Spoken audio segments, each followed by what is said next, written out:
Price lord. ದೇವರ ಅತಿ ಪರಿಶುದ್ಧ ನಾಮಕ್ಕೆ ಸ್ತೋತ್ರವಾಗಲಿ. ಮತ್ತೊಂದು ದಿನವನ್ನು ಕಾಣುವಂತೆ ದೇವರು ನಮಗೆ ಕೃಪೆ ಮಾಡಿದ್ದಕ್ಕಾಗಿ ದೇವರಿಗೆ ಸ್ತೋತ್ರವನ್ನು ಮಹಿಮೆಯನ್ನು ಸಲ್ಲಿಸ್ತಾ ಇದ್ದೇನೆ.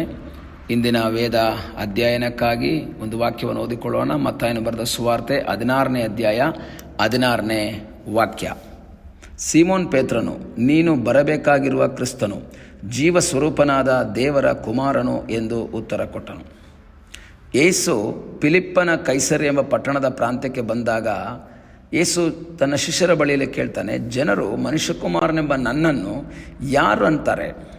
ಆಗ ಶಿಷ್ಯರು ಹೇಳ್ತಾ ಇದ್ದಾರೆ, ಸ್ವಾಮಿ, ನಿನ್ನನ್ನು ಕೆಲವರು ಸ್ನಾನಿಕನಾದ ಯೋಹಾನ ಅಂತಾರೆ, ಕೆಲವರು ಎಲಿಯಾ ಅಂತ ಹೇಳ್ತಾರೆ, ಬೇರೆ ಕೆಲವರು ಎರೆಮ್ಯ ಅಂತ ಹೇಳ್ತಾರೆ, ಇಲ್ಲವೇ ಪ್ರವಾದಿಗಳಲ್ಲಿ ಒಬ್ಬನು ಅನ್ನುತ್ತಾರೆ.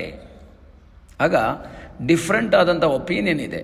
ಒಬ್ಬ ವ್ಯಕ್ತಿಯ ಕುರಿತು ವ್ಯಕ್ತಿಗಳು ಬೇರೆ ಬೇರೆ ರೀತಿಯಲ್ಲಿ ಹೇಳ್ತಾ ಇದ್ದಾರೆ. ಯಾಕೆಂದರೆ ಅವರು ನೋಡ್ತಾ ಇರುವಂಥ ಆ್ಯಂಗಲ್ ಡಿಫ್ರೆಂಟ್ ಆಗಿದೆ, ಅವ್ರು ನೋಡ್ತಾ ಇರುವಂಥ ರೀತಿ ಡಿಫ್ರೆಂಟ್ ಆಗಿದೆ. ಯೇಸು ಸ್ನಾನಿಕನಾದ ಯೋಹಾನನ ಹಾಗೆ ಖಂಡಿಸಿ ಪ್ರಸಂಗ ಮಾಡ್ತಾ ಇದ್ದಾನೆ. ಫರಿಸಾಯರನ್ನ, ಸದ್ದುಕಾಯರನ್ನ, ಶಾಸ್ತ್ರಿಗಳನ್ನು ಖಂಡಿಸಿ ಪ್ರಸಂಗ ಮಾಡ್ತಾ ಇರೋದ್ರಿಂದ, ಕಪಟಿಗಳಾದ ಶಾಸ್ತ್ರಿಗಳೇ, ಫರಿಸಾಯರೇ, ಈ ಪದಗಳನ್ನೆಲ್ಲ ಯೂಸ್ ಮಾಡಿದಾಗ ಇವ್ರು ತಿಳ್ಕೊಂಡ್ರು ಸ್ನಾನಿಕನಾದ ಯೋಹಾನ ಇರ್ಬೋದು. ಯಾಕೆಂದರೆ ಯೋಹಾನ ಈ ರೀತಿಯಲ್ಲಿ ಪ್ರಸಂಗ ಮಾಡ್ತಾಯಿದ್ರು. ಬೇರೆ ಕೆಲವರು ಎಲಿಯಾ ಅಂತ ಹೇಳ್ತಾ ಇದ್ದಾರೆ. ಎಲಿಯನು ಅನೇಕ ಅದ್ಭುತಗಳನ್ನು ಮಾಡಿದ ಹಾಗೆ ಯೇಸು ಅನೇಕ ಅದ್ಭುತಗಳನ್ನು ಮಾಡ್ತಾ ಇದ್ದಾರೆ. ಆಗ ಕೆಲವರು ಹೇಳಿದ್ರು, ಇಲ್ಲ, ಇದು ಈ ವ್ಯಕ್ತಿ ಎಲಿಯಾ ಇರಬಹುದು. ಯೇಸುಸ್ವಾಮಿ ರಾತ್ರಿಯೆಲ್ಲ ಪ್ರಾರ್ಥನೆಯಲ್ಲಿ ಕಳೀತಾರೆ, ಬೆಟ್ಟ ಒತ್ತಿ ಪ್ರಾರ್ಥನೆಯೋ ಪ್ರಾರ್ಥನೆ. ಆಗ ಕೆಲವರು ಹೇಳಿದ್ರು, ಇದು ಎರೆಮ್ಯ ಇರ್ಬೋದು, ಯಾಕೆಂದರೆ ಆತನು ಕಣ್ಣೀರಿನ ಪ್ರವಾದಿ ಎರೆಮ್ಯ ಇರಬಹುದು.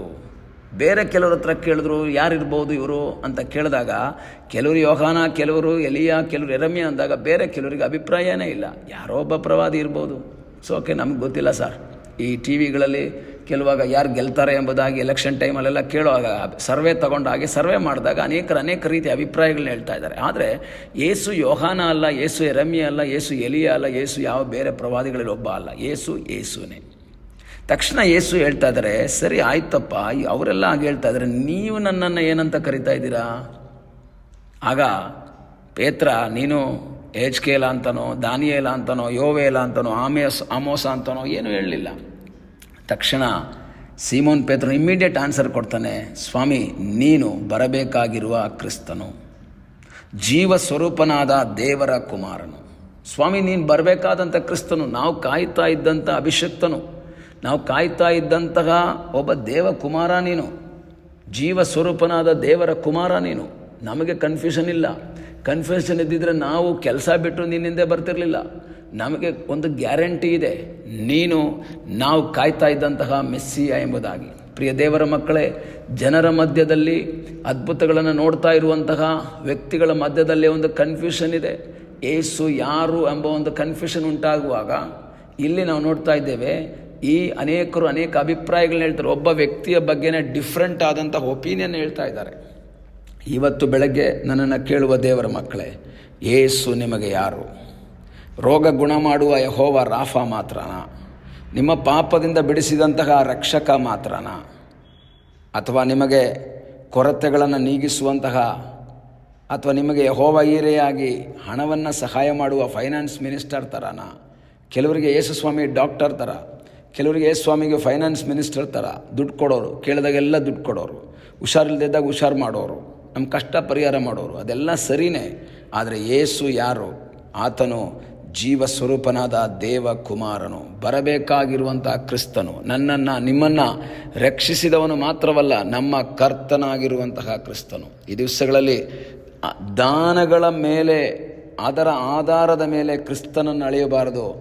ಏನಿದ್ರೂ ಏನಿಲ್ಲದೆ ಇದ್ದರು, ಏನು ಕೊಟ್ಟರು ಏನು ಕೊಡದೇ ಇದ್ದರು, ಕ್ರಿಸ್ತನು ನನ್ನ ತಂದೆಯಾಗಿದ್ದಾನೆ, ನನ್ನ ದೇವರಾಗಿದ್ದಾನೆ, ಕ್ರಿಸ್ತನು ನನ್ನ ಸಂಗಡ ಇದ್ದಾನೆ.